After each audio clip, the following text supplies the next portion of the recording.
being around Def Jam, y'all been around the biggest of the big in the industry. Have you guys ever seen any weird, crazy shit go on? Any type of ritualistic shit? Wow. Oh, man. Yeah, and not to get too crazy about crazy, but like I said, I ain't seeking to go over there. Every little nigga out here I see running around and want to be a part of the industry, I just tell them, man, good luck, boy. Good luck. Every little girl that want to run around here and be a model and be all the good luck. You know what I mean? Because you're going to have to walk through them doors. Some doors I ain't wanting to walk through, dude. I'm not giving my soul up, and I'm not giving my whole up. I'm good. You know what I mean? You be one of these niggas out here liking it.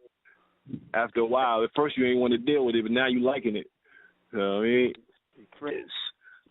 Oh, Russell Simmons thing? Yeah. First of all, me and Russell don't talk like that. Why are you emailing me? Why are you emailing me?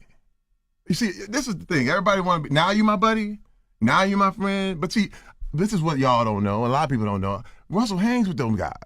Russell hangs with Adam Bennett. Russell hangs with Brett Ratner. I know what the whole thing is. You ain't gaslighting me. I'm from Flint, Michigan.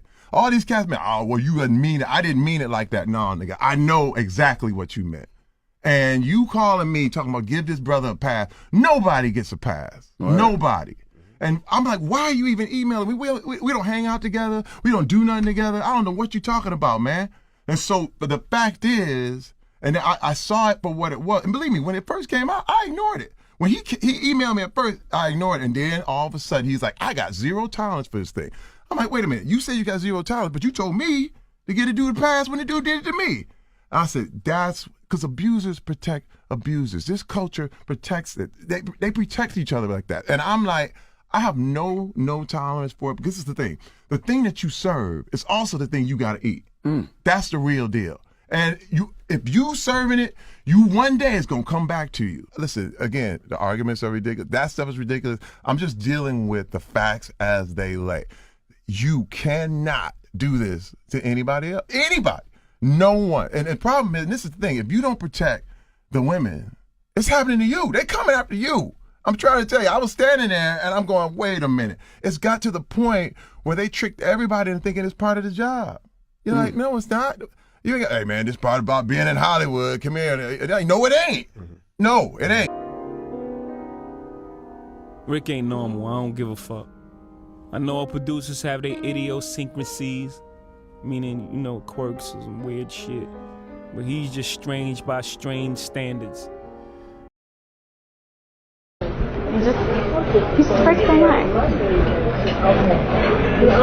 I know, but like they electrocute them when the ones that they're going to use for their furs. Hey, sorry, I've gone on to the uncomfortable topic. I was just saying that we're animal lovers, and Beyonce is so gorgeous and so talented that she really doesn't need to be like promoting fur for people to like the way she looks and, you know, what she does. So. You know what I mean? And so, like, we're not promoting, you know, cruelty to animals at all. Beyonce doesn't, you know, promote fur. Yes, she may wear it. So do I. So does a lot of people in the world. You know what I mean? But isn't it in your clothing line? It's just a very short. This year I want 10 #1 singles. 10? If you don't freestyle.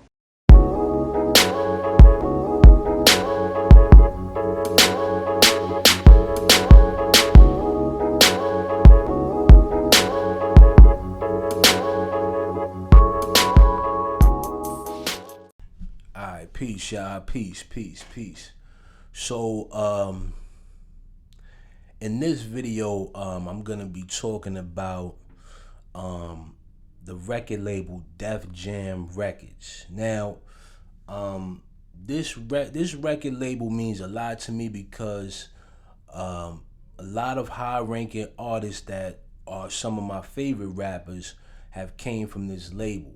Alright, and Def Jam definitely did, you know, change the game and the narrative of how hip hop was going.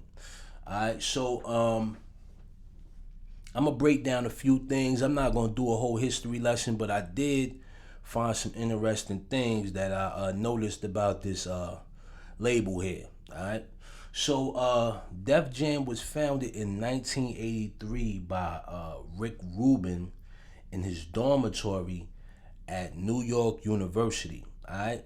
Now, how Rick Rubin came up with the idea to create this label, I don't know. I'm not really sure, all right, because it's not really too much history on that aspect. But I do know that it started off as a punk rock label, all right? So it wasn't really based off of hip hop. This was before Russell Simmons actually got involved with Def Jam, all right?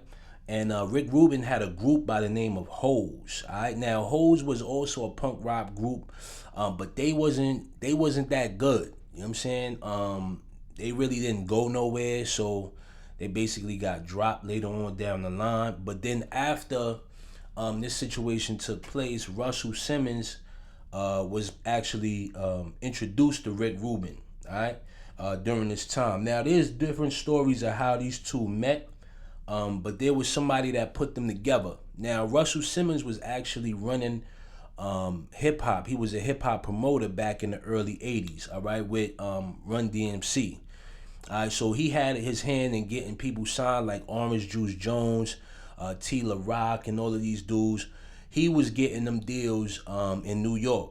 All right, now at this time, Russell Simmons was a party dude. He was always out in the clubs and whatnot. You know what I'm saying? Like, so he was rubbing shoulders with a lot of these dudes, the drug dealers in the neighborhoods. Everybody knew Russell from him promoting the hip hop. All right. Now, Russell, I believe, saw that Def Jam was like in a blunder because Rick Rubin knew music, but he didn't know hip hop. You get what I'm saying? He didn't know the direction that hip hop was going.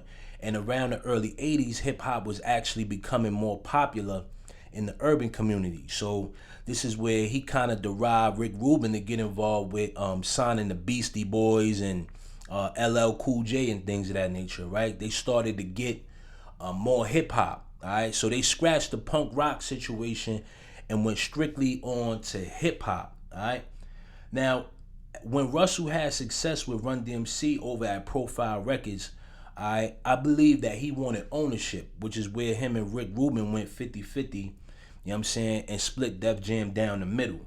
A lot of people were unaware that Russell Simmons was business partners with Rick Rubin. All right, Leo Cohen didn't come till like later on down the line. So, and mind you, Rick Rubin is also Jewish too. So, you know, this was a plug for Russell in that area. Now, I want to point this out though, very important. We look at how hip hop is structured today with a lot of this Satanism. Russell Simmons was basically, and Rick Rubin was basically a part of that agenda. All right, before they came into play, with all of the hip hop and rap mixed together, the rock and rap mixed together, it was basically, you know, telling the message. You had Grandmaster Flash, you had the Furious Five, all of these dudes, Houdini. They wasn't really promoting Satanism like that. You know what I'm saying? The Fresh Prince, all of these dudes, they wasn't promoting Satanism and rap like that. It wasn't until Def Jam came along and they started to push the horrorcore, you know what I'm saying, to the general masses. Now, we all know the song Walk This Way by Run DMC, which is a mixture of rock and roll and hip hop, right? But what this did was target a specific demographic because heavy metal at the time was heavily praised with Satanism, all right? So when you got hip hop that's speaking to a certain demographic, all right, then you got Rick Rubin, who is a big fan of Slayer that, you know, are well-known Satanists. Alright, like a lot of this stuff, you know, causes confusion. So now you had hip hop infiltrated by Satanism through Rick Rubin, right? So now they signed groups like Onyx. You know, they tried them with the black skinheads and all of that stuff.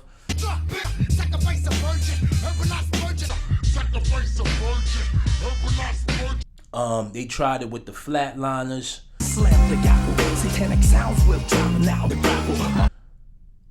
You had so many groups out there that were actually being promoted through Def Jam with the use of Satanism. All right, and now I'm gonna just say this: a lot of this stuff was, you know, predestined. It was planned before time. But when Leo Cohen actually got introduced to Rick Rubin and Russell Simmons, That's when they really started pushing the Satanism in hip hop heavy. All right, they signed dudes like DMX. But I slid. I'ma pay one day, just not right now. There is a price to pay. How many lives will it cost? Come on. Since I run with the devil, I'm one with the devil. Redman with his verse on 4, 3, 2, 1. Turn a Christian to a certified sinner. A lot of the music became more negative around this time. All right, a lot of it became more negative. You know, so now if we look at rap today, we can understand why these kids are into this stuff, right? Because, you know, the rock and roll with the hip hop is mixed. It's like the emo rap, all of these rappers today, you know, they swear up and down they're rock stars. You know what I'm saying? So now I want to point out something that I found to be very interesting about this record label, right? And it's this clip by Irv Gotti. All right, now I want y'all to pay attention to what Irv Gotti says in this clip about the meeting he had with Leo Combs while working at Def Jam. And he was screaming and hollering, and he said some wild shit. Who said it? Leo? He said it's his job. It's his job? To do what? To keep me at the lowest possible cost. And when he said that, I said, what the fuck you just say to me? So it's your job to jerk me. All right, so now y'all see that there, right? Now, I want to point this out, right? When you sign to a label and you don't get down with, you know, the stuff that they want you to get down with, then you're not going to go that far. That's why I try to tell people this all the time. Like, you know, you only going to get but so far if you're not participating in certain things. All right, prime example, Leo Cohen had an interview with Andre Harrell, and he basically explained to him about moving up the ladder. Tell us how you worked your way up at Rush Def Jam. Okay, so first of all, before there was Def Jam, there was Rush, as you know. We were on 26th Street. So tell us how you worked your way at the management company. There's not really working your way up. We were both there. The office was these two chairs put together, and Russell never showed up to the office. No, it was working your way up. I can tell you if you don't remember. Okay. I'll tell you what working your way up is. I'm gonna tell you. I'll tell you what working your way up. I'm gonna tell you. Circle jerk, sphere, and stuff like that, just to, you know, make a difference. So you see there, right?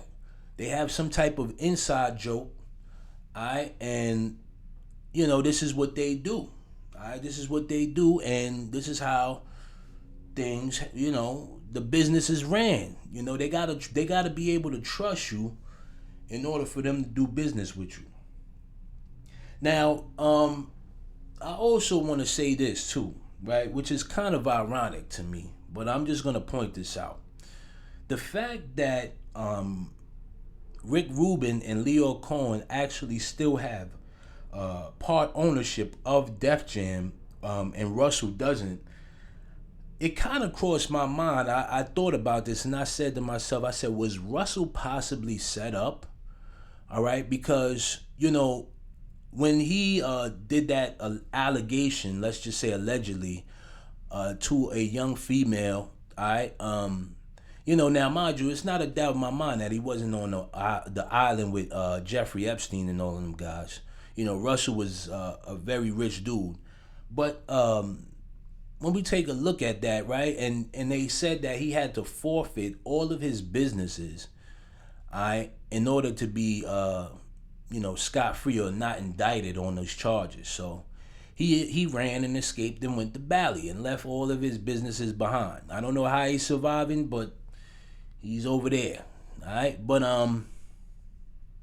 it crossed my mind. I said maybe they were setting him up to get, you know, because it's a dirty game, you know what I'm saying? And, you know, Def Jam is well over worth $1 billion right now. You know, when I worked at that place, you know, every day was like a party, man.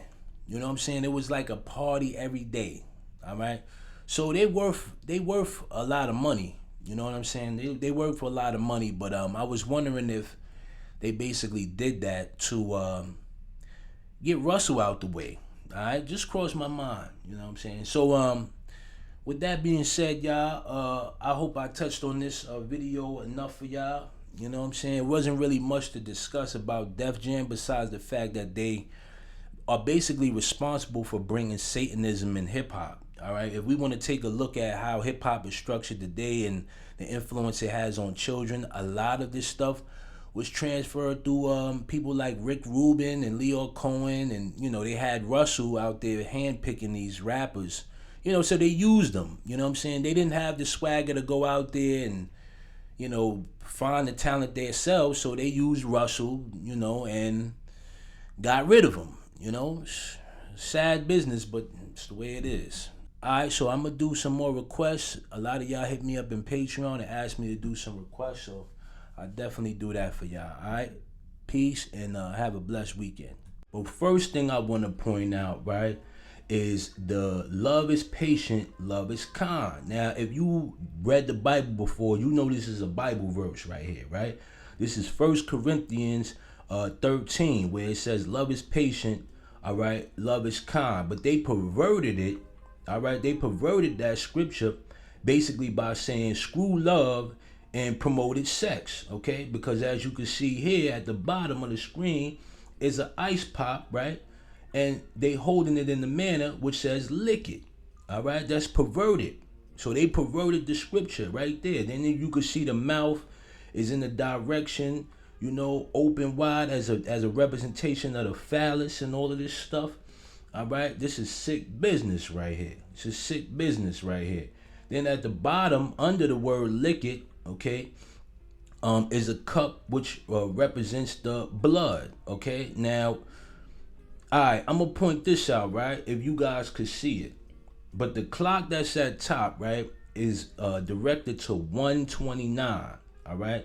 Now, 129 is actually an occultic number, all right, because the occults use this word, use this number to reference blood, all right, blood spill. So now, if we look up the 129, it connects to the blood of Christ, right? So, which is why you will see this cup at the bottom of it, all right, with some type of red substance to mock the blood of Christ. All right, these people are sick. They know what they're doing. Then you got the demons, Cupid up there in the corner in the clouds.